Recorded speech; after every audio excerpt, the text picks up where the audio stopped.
بسم اللہ الرحمن الرحیم۔ ایک سوال کیا گیا ہے کہ نماز کی حالت میں، حالت تشہد میں التحیات کی بجائے اگر صلی اللہ علیہ وسلم پڑھ دیا تو کیا حکم ہے؟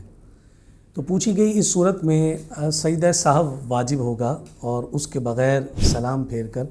نماز سے باہر ہو گئے تو نماز دوبارہ پڑھنا واجب ہوگا، کیونکہ نماز کے قاعدہ میں التحیات سے شروع کرنا واجب ہے۔ اس سے پہلے درود پاک پڑھنے سے اس واجب کا ترک لازم آتا ہے،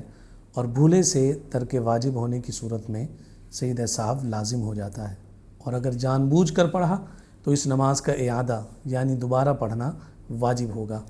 علامہ طحطاوی رحمۃ اللہ تعالی علیہ فرماتے ہیں کہ اگر رکوع، سجدہ یا قومہ میں